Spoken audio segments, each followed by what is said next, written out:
कल तक हम पढ़े थे 39 नंबर श्लोक तक अध्याय 3 का। आज 40वें श्लोक से पढ़ेंगे। उसके पहले सूर्य के लिए कुछ कहते हैं। शास्त्रों में सूर्य को सविता कहा गया है, जिसका अर्थ है उत्पन्न करने वाला। पाश्चात्य विज्ञान में भी सूर्य को संपूर्ण सृष्टि का कारण माना है। सूर्य देव, आप संपूर्ण जगत के नेत्र तथा समस्त प्राणियों की आत्मा है। आप ही सब जीवों के उत्पत्ति स्थान और कर्म अनुष्ठान में लगे हुए पुरुषों के सदाचार हैं, प्रेरक हैं।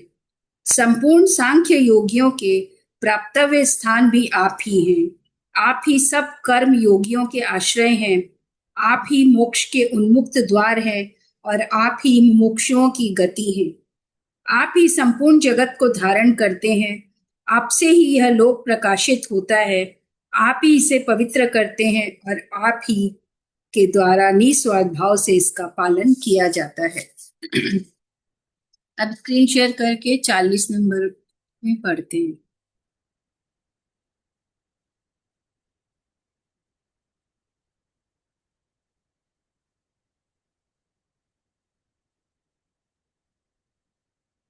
इंद्रियाणि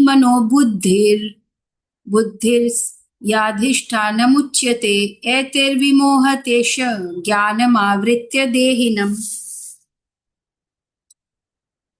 इंद्रिया, मन, बुद्धि इस कामना के वास स्थान कहे गए हैं कि इंद्रिया, मन और बुद्धि में कामना रहती है।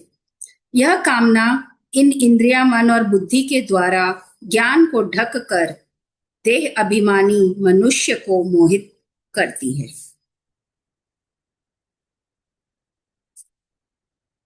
इंद्रियाणि मनोबुद्धिर्स्याधिष्ठान मुच्यते।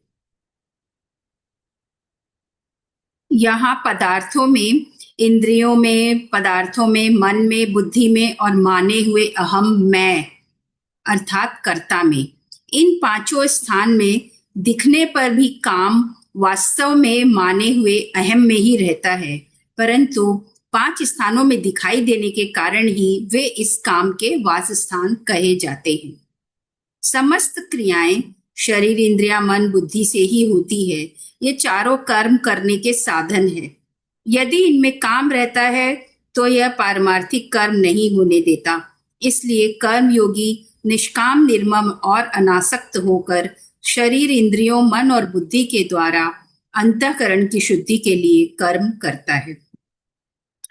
वास्तव में काम अहम में ही रहता है।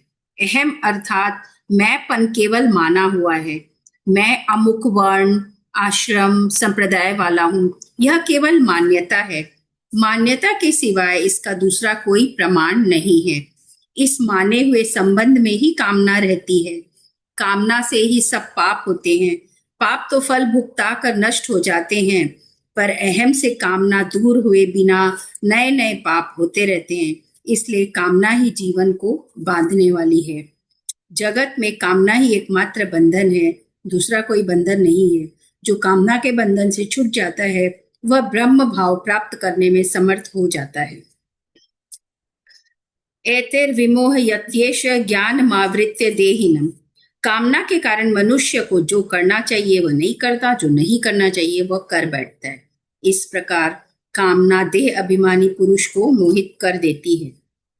भगवान ने कहा है कि कामना से क्रोध उत्पन्न होता है। अध्याय 2 के 62वें श्लोक में कामात् क्रोधो बीजायते, अर्थात कामना से क्रोध उत्पन्न होता है और क्रोध से सम्मोह उत्पन्न होता है। यह अध्याय 2 के 63वें श्लोक में क्रोधात् भवति सम्मोह। इससे यह समझना चाहिए कि कामना में बाधा पहुंचने पर तो क्रोध उत्पन्न होता है, पर यदि कामना में बाधा न पहुंचे तो कामना से लोभ और लोभ से सम्मोह उत्पन्न होता है। अर्थ यह है कि कामना से पदार्थ न मिले तो क्रोध उत्पन्न होता है, पदार्थ मिल जाए तो लोभ उत्पन्न होता है, उनसे फिर मोह उत्पन्न होता है। कामना रजोगुण का कार्य है और मोह तमोगुण का कार्य है। रजोगुण और तमोगुण पास पास रहते हैं, अतः काम, क्रोध, लोभ और मोह आसपास ही रहते हैं। काम इंद्रियों, मन और बुद्धि के द्वारा देह अभिमानी पुरुष को मोहित कर देता है, बेहोश कर देता है। इस प्रकार काम रजोगुण का कार्य होते हुए भी तमोगुण का कार्य मोह हो जाता है।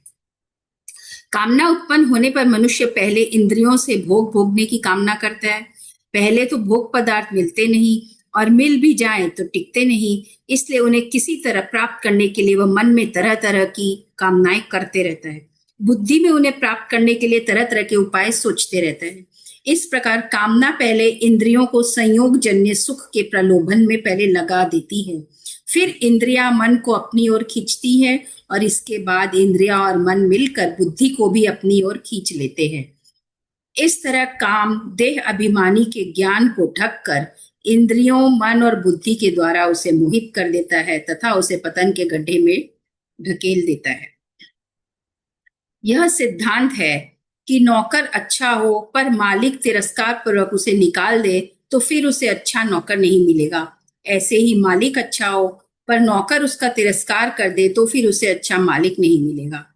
इसी प्रकार मनुष्य परमात्मा प्राप्ति किए बिना शरीर को सांसारिक भोग और संग्रह में ही खो देता है तो फिर उसे मनुष्य शरीर नहीं मिलेगा। अच्छी वस्तु का तिरस्कार होता है अंतःकरण अशुद्ध होने से और अंतःकरण अशुद्ध होता है कामना से। इसलिए सबसे पहले कामना का नाश करना चाहिए। यहाँ पे ये जो तमोगुण, रजोगुण और सत्वगुण है, इन सब में 10 गुना अंतर है। जैसे यदि तमोगुण 1 है तो रजोगुण का नंबर 10 है और सत्वगुण का नंबर 100 है। तो बोलते सत्वगुण बहुत दूर है, तमोगुण और रजोगुण फिर भी 1 और 10 के अंतर पे है और सत्वगुण बहुत ही दूर है, 100 के अंतर पे है। भोगों का सुख संयोग जन्य और समाधि का सुख वियोग जन्य है। संयोग जन्य सुख लेने से पतन हो जाता है और वियोग जन्य सुख लेने से साधक अपने साधना में अटक जाता है। परमात्मा प्राप्ति के मार्ग में सात्विक सुख की आसक्ति अटकाती है और राजस तामस सुख की आसक्ति पतन कर देती है। देहिनम विमोहयति, इनका अर्थ यह है कि यह काम देह अभिमानी पुरुष को ही मोहित करता है। शरीर को मैं और मेरा मानने वाला ही देह अभिमानी होता है।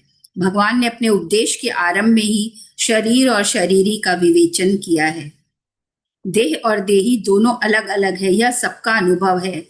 यह काम ज्ञान को ढककर देह अभिमानी को बांधता है, देह को नहीं। जो देह के साथ अपना संबंध नहीं मानता उसे यह बांध नहीं सकता। देह को मैं, मेरा और मेरे लिए मानने से ही मनुष्य उत्पत्ति विनाशशील जड़ वस्तुओं को महत्व देता है, जिससे उसमें जड़ता का राग उत्पन्न हो जाता है। राग उत्पन्न होने पर जड़ता से संबंध हो जाता है। जड़ता से संबंध होने पर ही कामना की उत्पत्ति होती है। कामना उत्पन्न होने पर जीव मोहित होकर संसार बंधन में बंध जाता है। अब आगे के 3 श्लोक में भगवान काम को मारने का प्रकार बताते हुए उसे मारने की आज्ञा देते हैं कि किस किस प्रकार से मन में उत्पन्न हुए काम को हम मार सकते हैं। तो आगे के श्लोक में चलते हैं।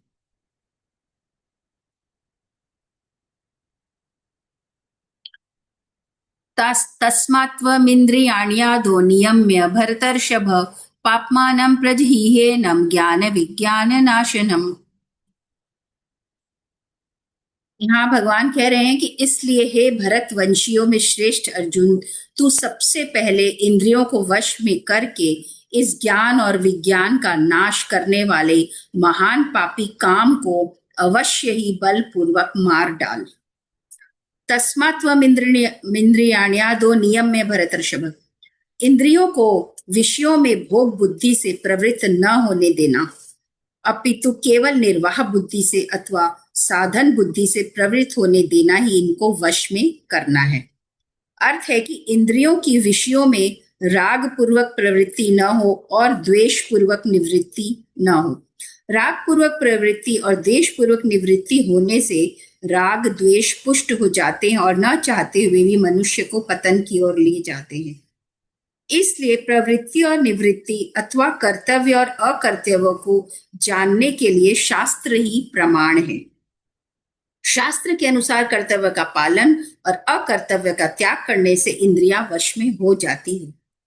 काम को मारने के लिए सबसे पहले इंद्रियों का नियमन करने के लिए कहने का कारण यह है कि जब तक मनुष्य इंद्रियों के वश में रहता है तब तक उसकी दृष्टि तत्व की ओर नहीं जाती, और तत्व की ओर दृष्टि गए बिना, तत्व का अनुभव हुए बिना काम का सर्वथा नाश नहीं होता।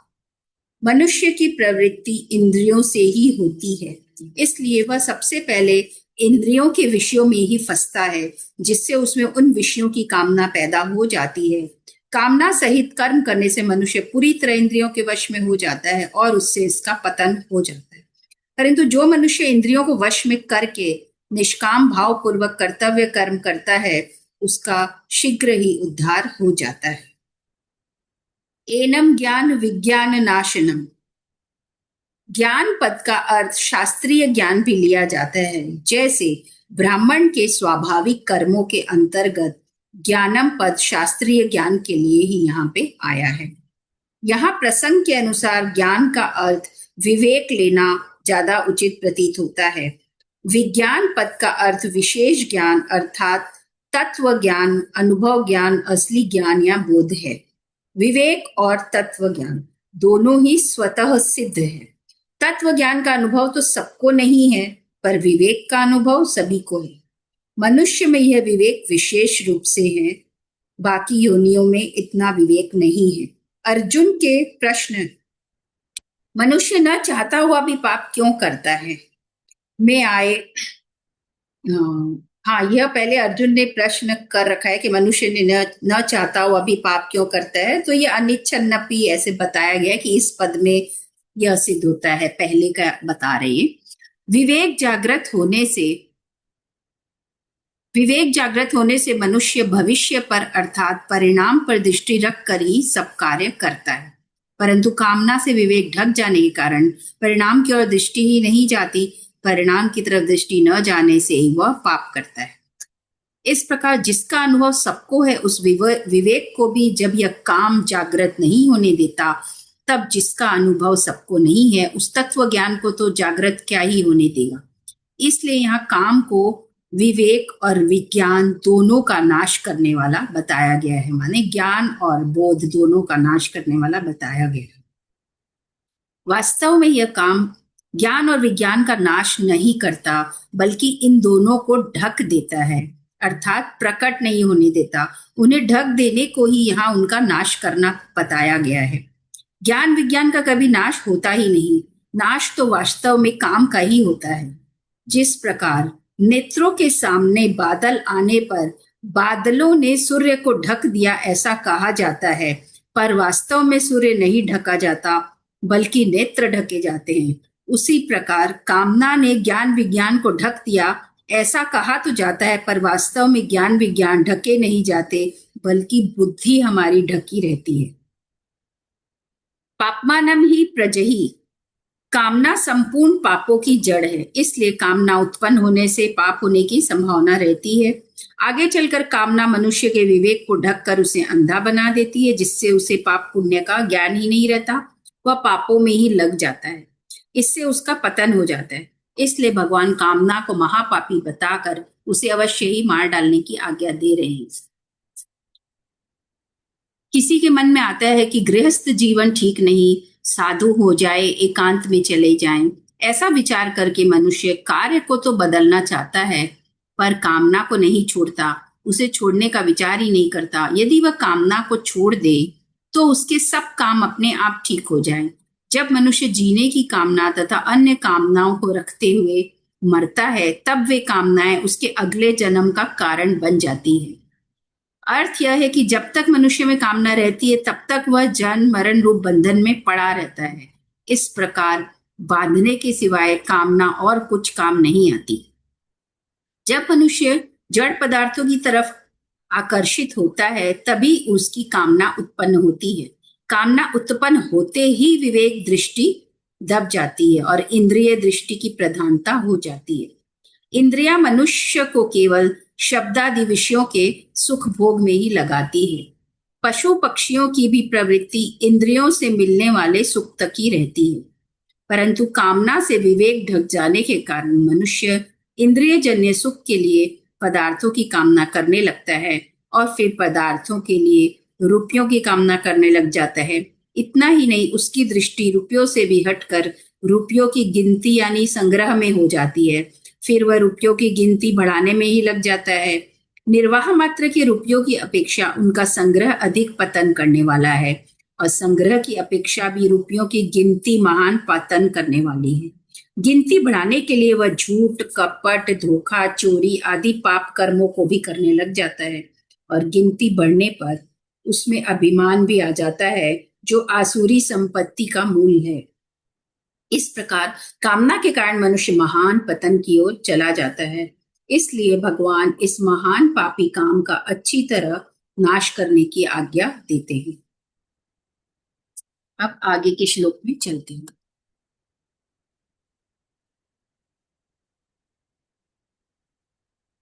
इंद्रियाणि पराण्याहुरिन्द्रियेभ्यः परं मनः मनसस्तु परा बुद्धिर्यो बुद्धे परतस्तु सः। और एक एवं बुद्धि परं बुद्ध्वा संस्तभ्यात्मानमात्मना जहि शत्रुं महाबाहो कामरूपं दुरासदम्।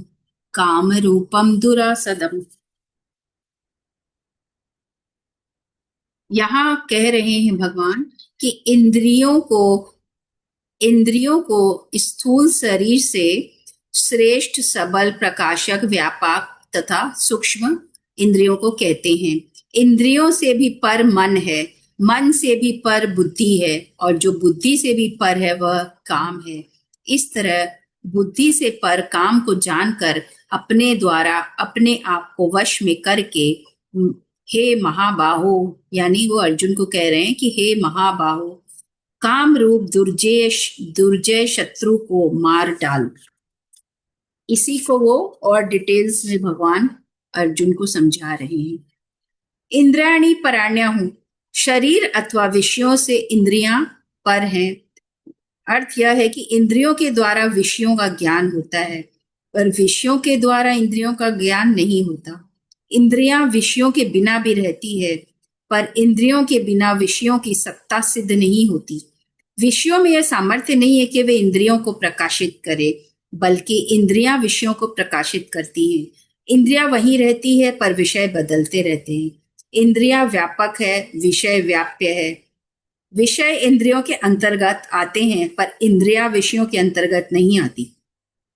विषयों की अपेक्षा इंद्रियां सूक्ष्म है, इसलिए विषयों की अपेक्षा इंद्रियां श्रेष्ठ, सबल, प्रकाशक, व्यापक और सूक्ष्म है। इंद्रियेभ्यः परम मनः, इंद्रियां मन को नहीं जानती, पर मन सभी इंद्रियों को जानता है। इंद्रियों में भी प्रत्येक इंद्रिय अपने अपने विषय को ही जानती है, अन्य इंद्रियों के विषय को नहीं जानती। जैसे कान केवल शब्द को जानते हैं, पर स्पर्श, रूप, रस, गंध को नहीं जानते। त्वचा केवल स्पर्श को जानती है, शब्द, रूप, रस, गंध को नहीं जानती। नेत्र केवल रूप को जानते हैं, शब्द, स्पर्श, रस और गंध को नहीं जानते। रसना केवल रस को जानती है, पर शब्द, स्पर्श, रूप और गंध को नहीं जानती। और नासिका केवल गंध को जानती है, पर शब्द, स्पर्श, रूप और रस को नहीं जानती। परंतु मन पांचों ज्ञान इंद्रियों को तथा उनके विषयों को जानता है। इसलिए मन इंद्रियों से श्रेष्ठ, सबल, प्रकाशक, व्यापक और सूक्ष्म है। मनासस्तु परा बुद्धि, मन बुद्धि को नहीं जानता, पर बुद्धि मन को जानती है। मन कैसा है, शांत है या व्याकुल, ठीक है या बेठीक, इत्यादि बातों को बुद्धि जानती है। इंद्रियां ठीक काम करती है या नहीं, इसको भी बुद्धि जानती है। अर्थ यह है कि बुद्धि मन को तथा उसके संकल्पों को भी जानती है और इंद्रियों को तथा उनके विषयों को भी जानती है। इसलिए इंद्रियों से पर जो मन है, उस मन से भी बुद्धि पर है, यानी श्रेष्ठ, बलवान, प्रकाशक, व्यापक और सूक्ष्म है। यह बुद्धे पर तस्तु सः, बुद्धि का स्वामी अहम है, इसलिए कहता है मेरी बुद्धि। वास्तव में अहम में ही काम रहता है, क्योंकि वही भोगों की इच्छा करता है, सुख दुख का भोक्ता बनता है। भोक्ता, भोग और भोग्य, इन तीनों में एकता है। इनमें एकता न हो तो भोक्ता में भोग्य की कामना या आकर्षण हो ही नहीं सकता। भोक्तापन का जो प्रकाशक है, जिसके प्रकाश में भोक्ता भोग और भोग्य तीनों की सिद्धि होती है, उस परम प्रकाशक चेतन में काम नहीं है। अहम तब सब प्रकृति का अंश है।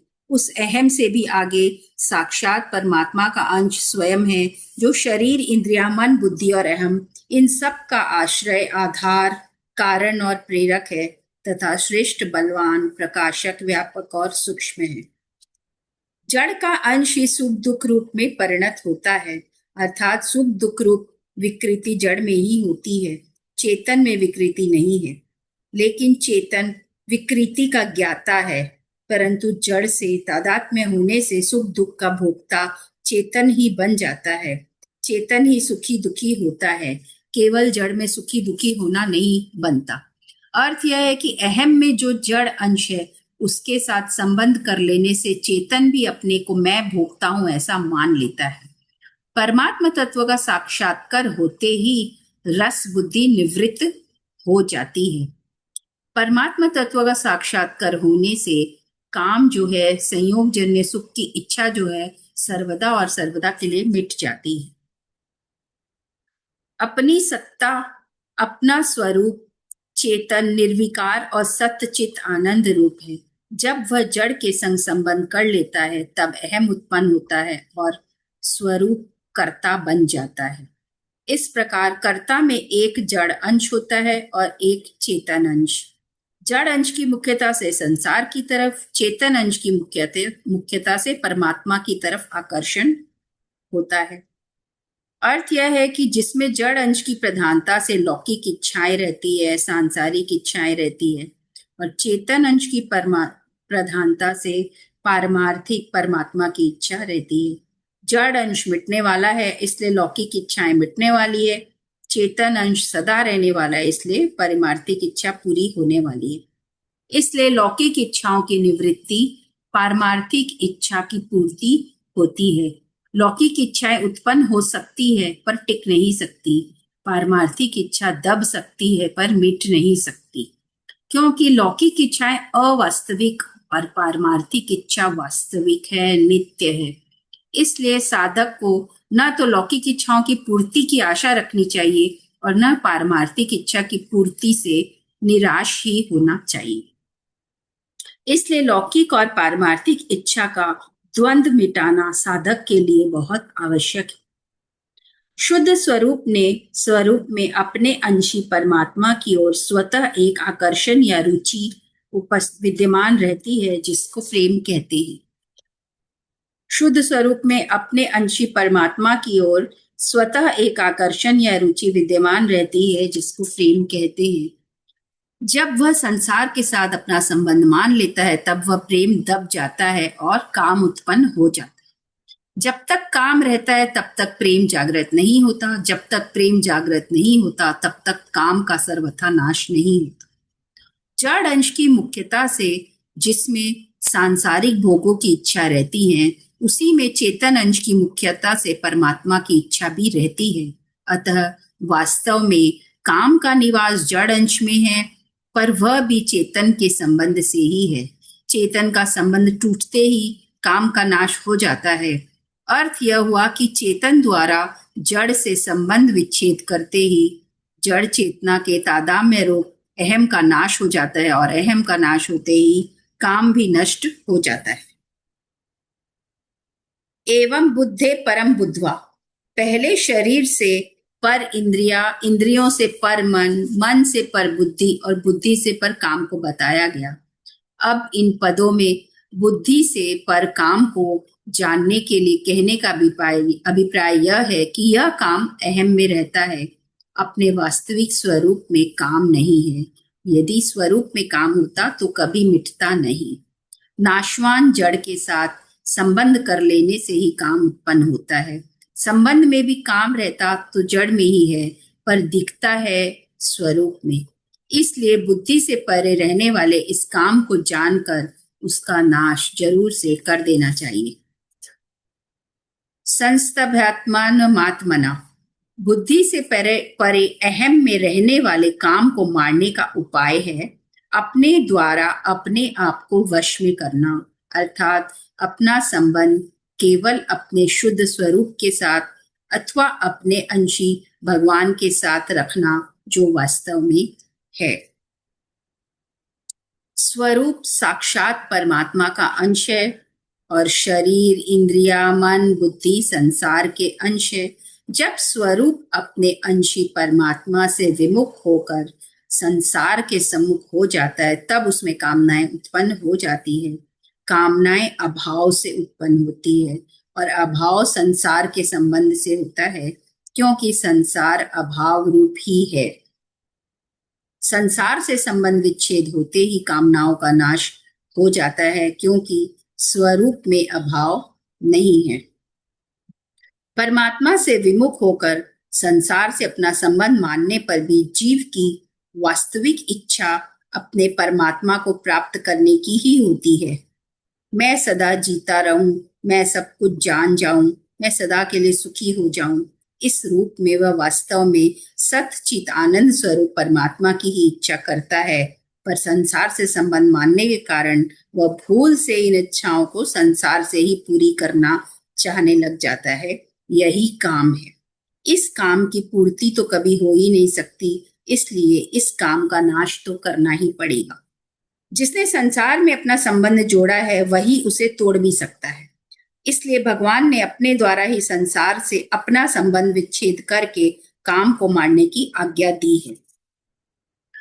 अपने द्वारा ही अपने आप को वश में करने में कोई अभ्यास नहीं है क्योंकि अभ्यास संसार की सहायता से ही होता है, शरीर, इंद्रिय, मन, बुद्धि से। इसलिए अभ्यास में संसार के संबंध की सहायता लेनी पड़ती है।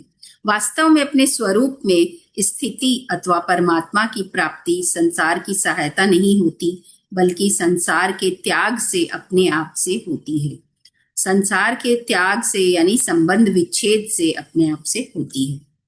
जब चेतन अपना संबंध जड़ के संग मान लेता है तब उसमें भोग की भी इच्छा होती है और परमात्मा की भी, यानी संसार की भी इच्छा होती है, परमात्मा की भी। जड़ से संबंध मानने पर जीव से यही भूल होती है कि वह सच्चित आनंद स्वरूप परमात्मा की इच्छा, अभिलाषा को संसार से ही पूरी करने के लिए सांसारिक पदार्थों की इच्छा करने लगता है। परिणाम स्वरूप उसकी ये दोनों ही इच्छाएं स्वरूप बोध के बिना कभी मिटती नहीं। सांसारिक इच्छाओं को मिटाने के लिए पारमार्थिक इच्छा करना बहुत उपयोगी है।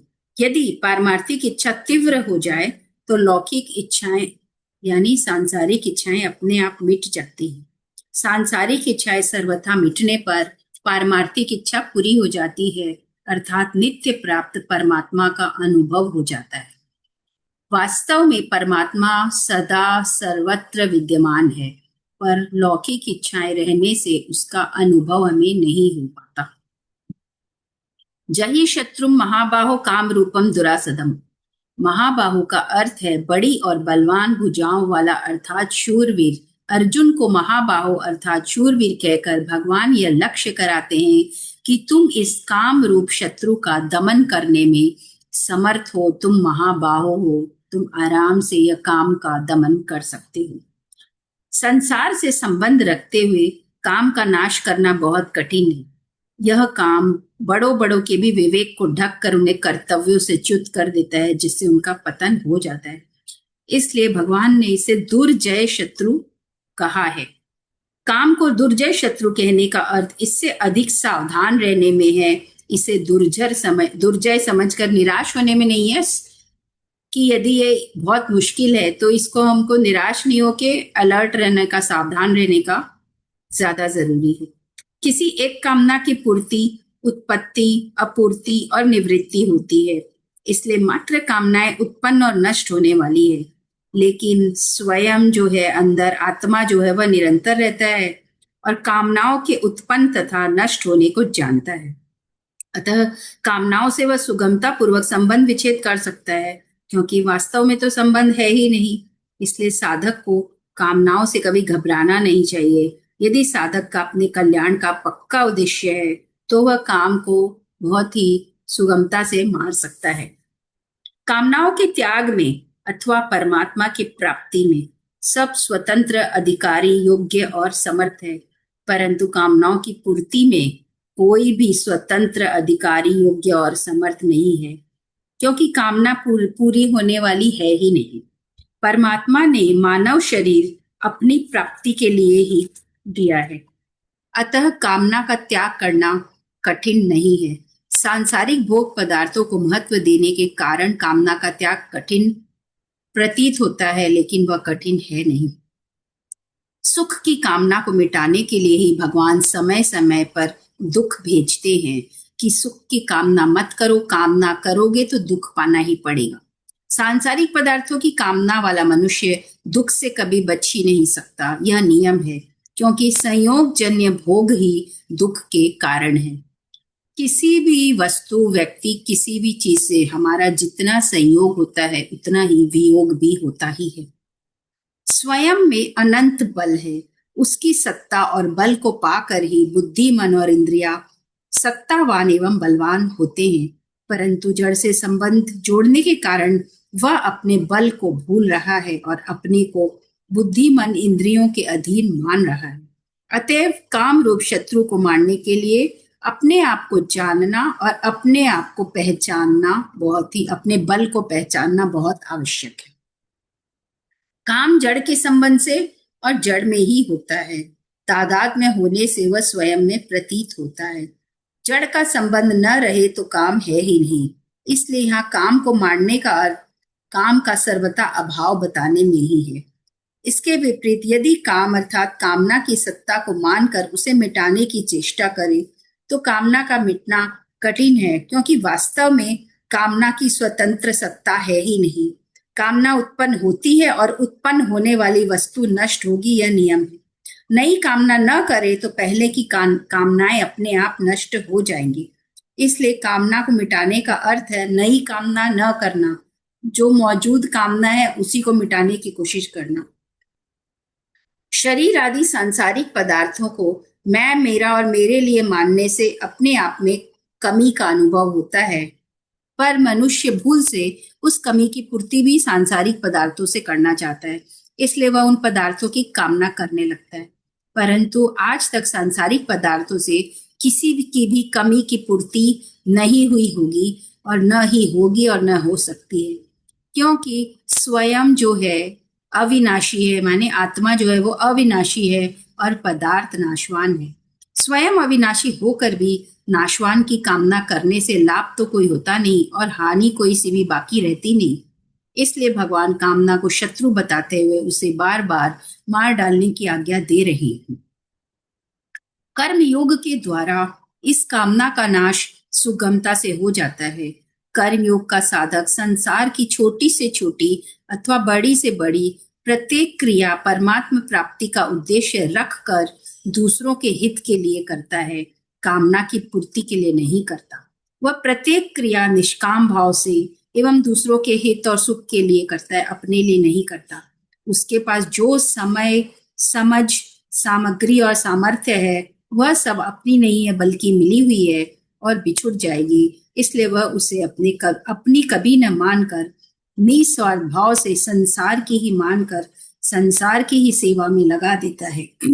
उसे पूरी की पूरी संसार की सेवा में लगा देता है, अपने पास बचा कर नहीं रखता। अपना न मानने से ही वह पूरी की पूरी सेवा में लगती है, अन्यथा नहीं। कर्मयोगी अपने लिए कुछ करता ही नहीं, अपने लिए कुछ चाहता ही नहीं और अपना कुछ मानता ही नहीं, इसलिए उसमें कामनाओं का नाश सुगमता पूर्वक हो जाता है।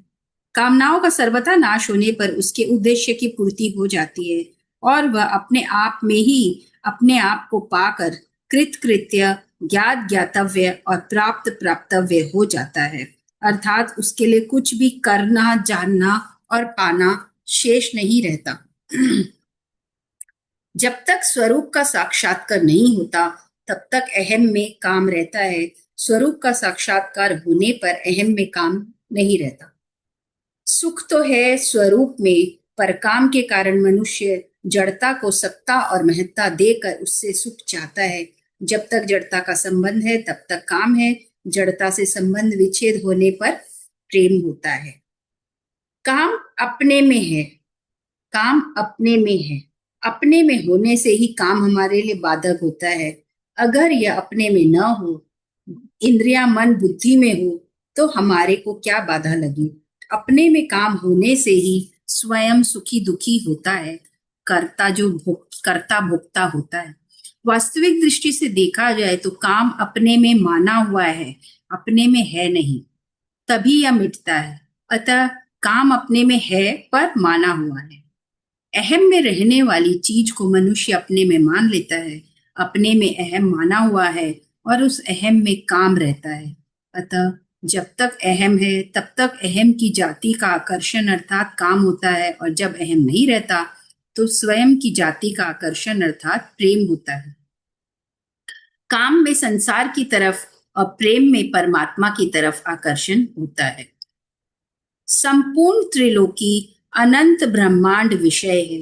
विषय इंद्रियों के एक देश में है, इंद्रियां मन के एक देश में है, मन बुद्धि के एक देश में है, बुद्धि अहम के एक देश में है और अहम चेतन के एक देश में है।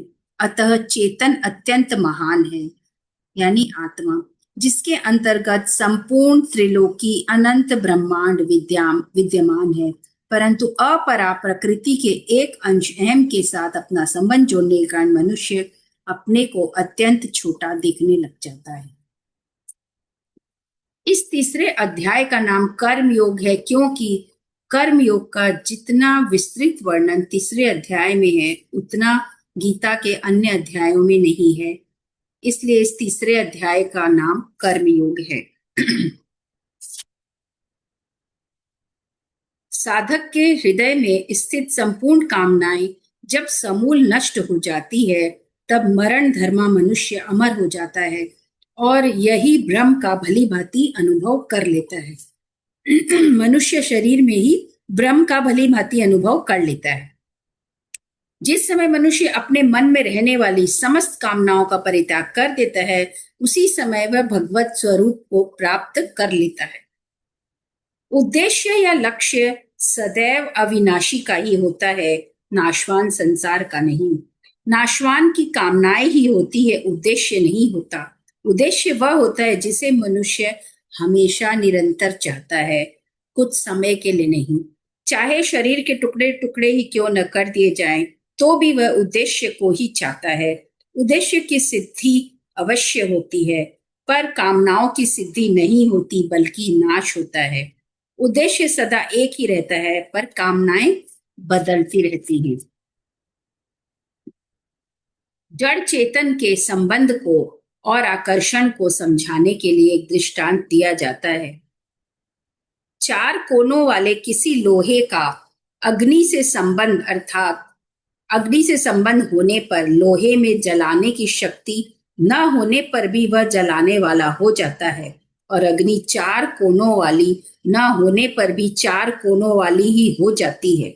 अग्नि से संबंध होने पर भी चुंबक की ओर लोहा ही आकर्षित होता है, अग्नि नहीं, क्योंकि चुंबक के साथ लोहे की एकता है। अग्नि अपने निराकार अग्नि तत्व की ओर ही आकर्षित होती है, इसलिए वह अपने आप शांत हो जाती है। इसी प्रकार जड़ और चेतन के संबंध में जड़ अंश संसार की ओर एवं चेतन अंश परमात्मा की ओर आकर्षित होता है। चेतन अंश के परमात्मा की ओर आकृष्ट होने पर जड़ अंश छूट जाता है, क्योंकि जड़ अनित्य है, परंतु जड़ अंश के संसार की ओर आकृष्ट होने पर भी चेतन अंश नहीं छूटता, क्योंकि चेतन नित्य है। तो आज का यह अध्याय नंबर 3 समाप्त हो गया है।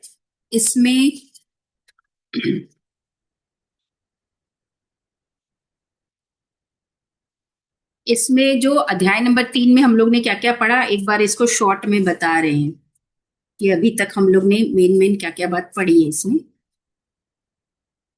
श्री भगवान ने दूसरे अध्याय के 39वें श्लोक में अर्जुन से कहा था कि ज्ञान योग में अपने विवेक के अनुसार विचार पूर्वक चलने से जिस समबुद्धि की प्राप्ति होती है, उसी को तुम कर्म योग के विषय में सुन। अर्थात कर्म योग में निष्काम भाव पूर्वक परहितार्थ कर्तव्य कर्म करने से यह समबुद्धि कैसे प्राप्त होती है, इसे सुन। फिर कर्मयोग का वर्णन करते हुए प्रसंग अनुसार अर्जुन के प्रश्न करने पर स्थित प्रज्ञ के लक्षण बताकर अध्याय का विषय समाप्त किया। फिर तीसरे अध्याय के आरंभ में अर्जुन ने प्रश्न किया कि आपके मत में जब बुद्धि श्रेष्ठ है तो आप मुझे कर्म में, घोर कर्म में क्यों लगाते हैं? इसके उत्तर में भगवान ने चौथे श्लोक से 29वें श्लोक तक बहुत प्रकार से कर्तव्य कर्म करने की आवश्यकता बताते हुए सिद्ध किया कि कर्तव्य कर्म करने से ही समबुद्धि प्राप्त होती है। फिर भगवान निष्ठा के अनुसार कर्तव्य कर्म करने की विशेष विधि बताई कि विवेक पूर्ण संपूर्ण कर्मों को मेरे अर्पण करके तथा निष्काम, निर्मम और निसंताप होकर शास्त्र विहित कर्तव्य कर्मों को करना चाहिए। फिर उन्होंने अपना मत सिद्धांत बताया। फिर अपने कर्तव्य का पालन करते हुए मरना भी श्रेयस्कर है। इस पर अर्जुन ने प्रश्न किया कि मनुष्य न चाहते हुए भी किससे प्रेरित होकर पाप कर बैठता है? इसके उत्तर में भगवान ने काम अर्थात कामना को ही सारे पापों अनर्थों का हेतु बताकर अंत में काम रूप शत्रु को मार डालने की आज्ञा दे दी। चौथा अध्याय जो आगे है वह तीसरे अध्याय का ही परिशिष्ट माना जाता है। कर्म योग में दो बातें मुख्य हैं, कर्तव्य कर्मों का आचरण और कर्तव्य कर्मों के विषय में विशेष जानकारी। अर्जुन कर्मों का स्वरूप से त्याग करना चाहते हैं, इसलिए तीसरे अध्याय के आरंभ में भगवान से कहते हैं कि आप मुझे घोर कर्म में क्यों लगाते हैं। तीसरे अध्याय में तो भगवान अनेक प्रकार से कर्तव्य कर्मों के आचरण की आवश्यकता पर विशेष जोर देते हैं और साथ ही कर्म योग को समझने की तात्विक बातें भी कहते हैं। परंतु चौथे अध्याय में कर्म योग की तात्विक बातों को समझने पर विशेष जोर देते हुए कर्तव्य कर्मों का पालन करने का आवश्यक बताते हैं। तीसरे और चौथे दोनों ही अध्यायों में दोनों बातें कही गई हैं, किंतु तीसरे अध्याय में कर्तव्य कर्मों के आचरण की बात मुख्य है और चौथे अध्याय में कर्तव्य कर्मों के विषय में जो जानकारी की बात मुख्य है। तीसरे में कर्तव्य कर्म के आचरण की और चौथे अध्याय में कर्तव्य कर्म की जानकारी की बात मुख्य है।